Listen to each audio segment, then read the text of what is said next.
teman-teman, selamat pagi. Kembali lagi bersama kami di program Berkat Pagi GPDI Immanuel Garut.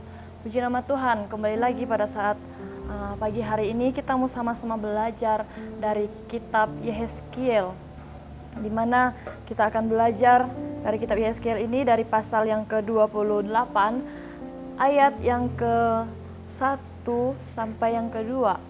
Yehezkiel 28 ayat yang ke-1 sampai yang ke-2, di sana judul perikop yaitu nubuatan melawan Raja Tirus. Ayat yang pertama, maka datanglah firman Tuhan kepadaku, hai anak manusia, katakanlah kepada Raja Tirus, beginilah firman Allah, karena engkau menjadi tinggi hati dan berkata, aku adalah Allah, aku duduk di tahta Allah di tengah-tengah lautan, padahal engkau adalah manusia, bukanlah Allah, walau hatimu menempatkan diri sama dengan Allah. Nah, firman Tuhan pada saat pagi hari ini mengingatkan kembali kepada kita bahwa di sini saya memberikan judul yaitu kesombongan membawa kehancuran. Nah, di sini bila kita lihat dari ayat yang pertama sampai yang kedua, di sini yang dikatakan bahwa Raja Tirus adalah orang yang sangat sombong. Nah, bila kita melihat pada saat manusia jatuh ke dalam dosa, apa penyebab utama manusia jatuh ke dalam dosa?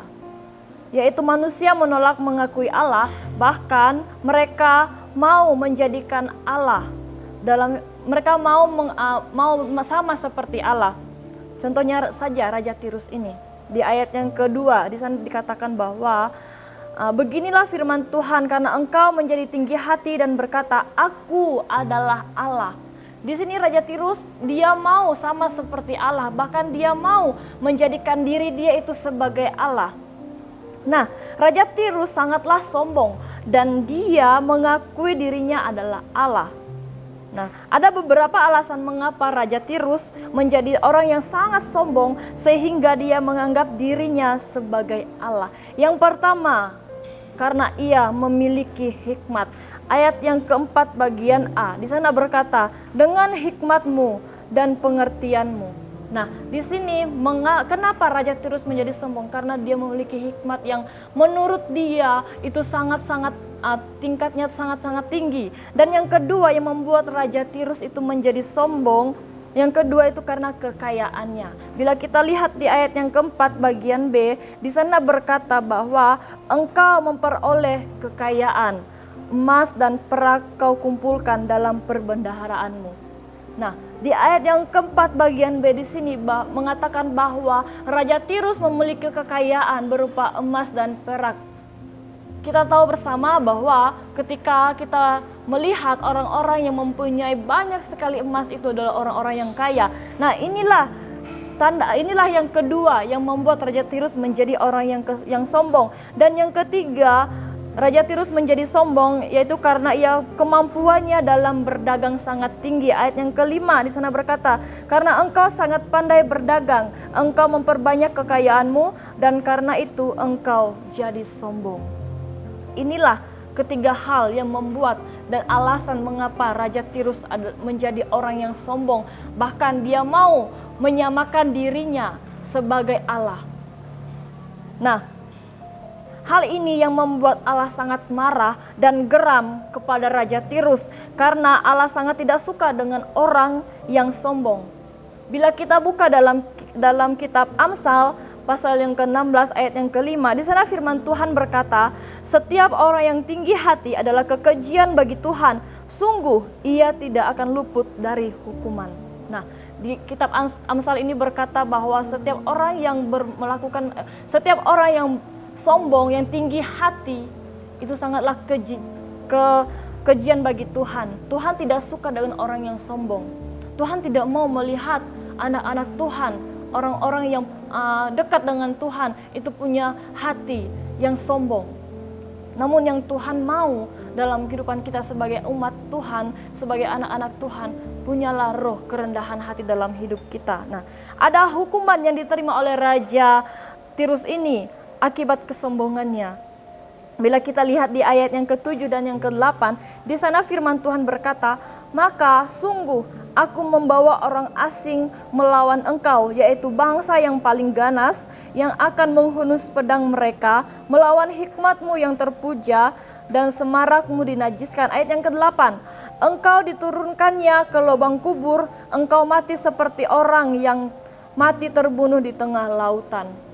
Nah, di mana hukuman yang Raja Tirus dapatkan akibat kesombongannya, akibat dosa kesombongan yang dia perbuat, karena dia orang yang kaya, karena dia punya hikmat yang tinggi dan sebagainya, ia mendapatkan hukumannya itu kematian yang sangat hina di tangan orang asing. Nah, itulah akibat dari kesombongan yang dilakukan oleh Raja Tirus, sehingga dia mengalami hal-hal yang tidak sepantasnya dia alami, hal-hal yang tidak sepatutnya dia alami. Itu yang dia dapatkan, yang Tuhan berikan kepadanya akibat dosa kesombongan yang dia lakukan.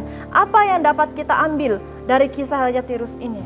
Yang pertama, janganlah kita menjadi orang yang sombong, karena orang sombong itu merasa dirinya selalu benar dan tidak pernah mau mengalah. Dia merasa dia melakukan ini, dia berbuat ini, dia benar. Dan yang kedua, orang yang sombong juga cara berbicaranya terlalu tinggi dan suka merendahkan orang lain. Orang yang sombong itu menganggap orang-orang di sekitarnya itu orang-orang yang tidak bisa apa-apa. Dia merasa diri dia yang paling wow, dia merasa diri dia yang paling pintar dan sebagainya. Itulah ciri-ciri orang yang sombong. Dan yang dapat kita pelajari dari Raja Tirus ini, jangan kita mau menjadi orang yang sombong, namun punyalah roh kerendahan hati dalam hidup kita sebagai anak-anak Tuhan. Nah, ada beberapa dosa yang paling sangat fatal dan yang sering dilakukan oleh manusia. Yang pertama yaitu dosa kesombongan. Dan yang kedua dosa ketamakan. Yang ketiga iri hati. Dan yang keempat kerakusan. Dan yang kelima yaitu kemalasan. Kenapa kok kesombongan yang paling pertama? Kenapa kok dosa kesombongan yang paling utama? Karena itulah dosa yang paling fatal yang sering dilakukan oleh orang-orang di dunia ini. Karena dosa terbesar manusia itu dosa kesombongan. Ketika kita merasa kita hebat, ketika kita merasa kita punya segalanya, itulah yang membuat kita menjadi sombong. Kita merendahkan orang lain. Seenak hati kita berkata orang lain tidak bisa apa-apa, tidak bisa berbuat ini, tidak bisa berbuat itu. Mari kita belajar pagi hari ini.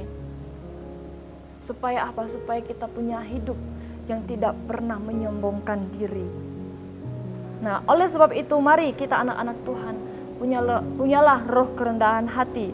Bila kita baca di kitab Yesaya pasal yang ke-12, di sana firman Tuhan berkata, wah, engkau sudah jatuh dari langit, hai bintang timur putra fajar, engkau sudah dipecahkan dan jatuh ke bumi, hai yang mengalahkan bangsa-bangsa.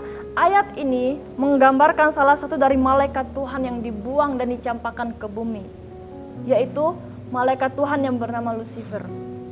Kita tahu bersama kejadian kenapa Lucifer ini dibuang, bahkan dicampakkan dari sorga ke bumi. Karena itu dosa kesombongan. Dia merasa dia paling hebat.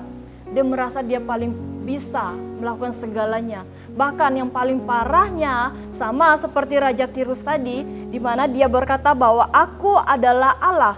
Nah, itu juga yang dilakukan oleh malaikat yang bernama Lucifer ini, sehingga dia dicampakkan dan dibuang ke bumi. Dia maunya dia seperti Allah. Dia maunya dia seperti Tuhan. Bila kita semua sudah tahu bahwa kenapa Lucifer ini menjadi orang yang sombong, karena di sisi lain Lucifer ini mempunyai suara yang bagus saat bernyanyi. Dia pintar musik. Itu yang membuat dia merasa dirinya paling hebat. Dia merasa dirinya yang paling wow. Namun tanpa dia sadari, kesombongan itu menjatuhkan dia. Kesombongan itu membuat hidupnya hancur, sehingga dia dicampakkan ke bumi. Puji nama Tuhan, inilah kebenaran firman Tuhan yang dapat saya sampaikan. Kiranya firman Tuhan dapat menjadi berkat bagi kita semua, dan kita menjadi anak-anak Tuhan yang punya roh kerendahan hati, bukan roh yang sombong, bukan roh yang tinggi hati, namun punya roh kerendahan hati. Puji nama Tuhan, Immanuel, Allah beserta kita. Berduka